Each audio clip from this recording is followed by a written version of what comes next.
안녕하세요, 신 교수입니다. 상쾌한 아침입니다. 여러분 혹시 종교를 갖고 계신가요? 갖고 계시다면 기독교? 아니면 불교? 그것도 아니라면 천주교? 저는 무늬만 천주교인입니다. 좀 냉담 중이라 빨리 마음을 잡고 열심히 성당에 또 나가야 되겠죠. 대한민국에 존재하는 종교 종류가 몇백 가지라고 하더라고요. 예를 들자면 여호와의 증인, 그리고 남녀 호랭이교 이런 것도 있고, 어쨌든 우리가 모르는 종교 종류만 해도 수백 가지가 된다고 하더라고요. 오늘은 우리 모두 각자가 갖고 있는 종교와 상관없이 기도로 하루를 시작했으면 좋겠습니다. 그 이유는 조금 이따 말씀드리도록 하겠습니다. 제가 읽을 테니 여러분도 경건한 마음으로 함께 해주시면 감사하겠습니다. 우리의 육체적인 삶은 마음의 산물이며 마음의 그림자들이다. 사람의 마음은 세파에 휘둘리다 보면 낙심할 때도 있다. 인간의 한계를 느끼고 인생 전체의 위기를 겪을 수도 있다.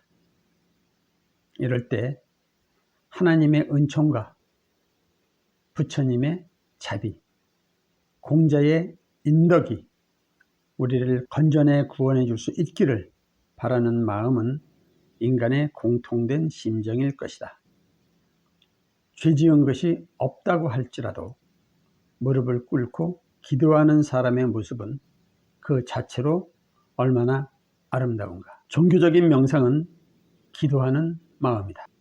기도하는 마음은 깨끗해진다. 마음이 깨끗해진 사람은 기독교의 하느님을 볼 수 있고, 부처의 미소를 알아들을 수 있고, 신선의 논의는 사람일 것이다. 오늘 제가 감명 깊게 읽은 글이라 여러분과 함께 경건한 마음으로 공유하고 싶었습니다. 저는 매일 아침에 나오면서 짧게 기도를 합니다. 이유는 우리 대한민국 국민 모두가 굉장히 요즘 어려운 시련의 기간을 견디고 있잖아요.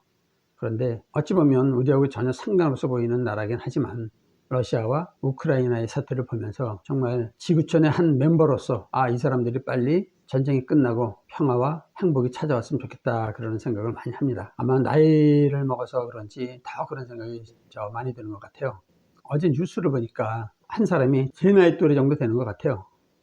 그 사람이 이제 자원봉사자인데 우크라이나 사람들을 탈출할 수 있도록 도와주는 일을 하는데, 자기도 군인으로서 여러 나라 파견 나가서 전쟁도 많이 했지만 이렇게 끔찍하고 공포스러운 상황은 처음이다, 그러면서 울먹이더라고요.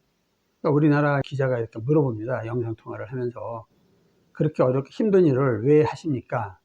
그랬더니 그런 얘기를 하더라고요.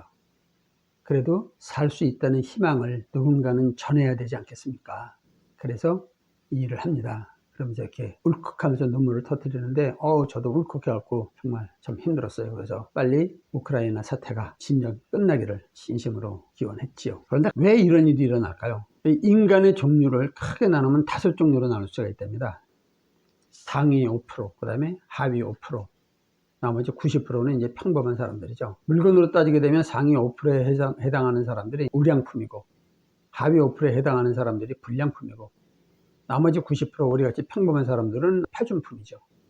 근데 이 상위 5% 중에서도 보면 그 위에 또 최상위에 해당하는 사람들이 사실은 우리 인류 전체를, 그리고 이 지구촌 전체를 맑은 에너지로 점점 나아지게 하는 그런 리더들이죠.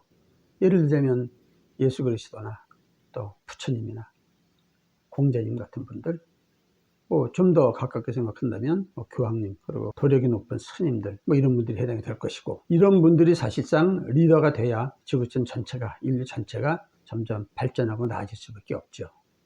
그런데 반대로 하위 5%에 해당하는 사람들이 있습니다.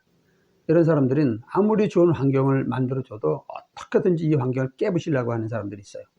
그 중에서 특히 최하위에 속하는 사람들, 그런 사람들이 리더가 됐었을 땐 그 나라뿐만 아니라 그 조직 자체가 전부 다 망할 수밖에 없는 거죠. 지금 러시아의 푸틴이 그런 경우 같아요.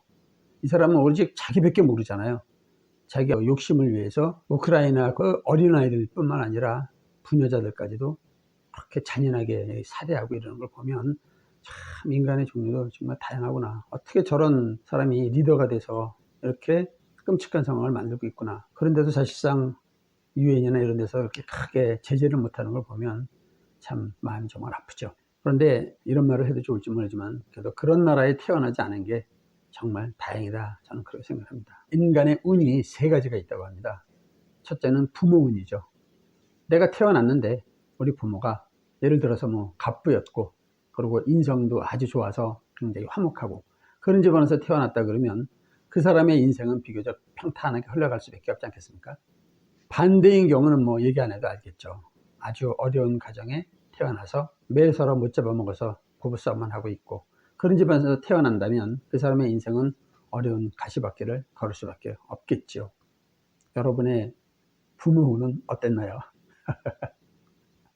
저는 최소한도 평균 이상이었다고 생각합니다. 그 다음에 두 번째가 나라운이죠. 어느 나라에 태어났느냐. 태어나고 보니까 아주 복지가 잘 돼 있는 유럽의 어느 나라들처럼 그런 나라에서 태어났다 그러면 그런 뭐 태어난 것 자체가 축복 아니겠습니까?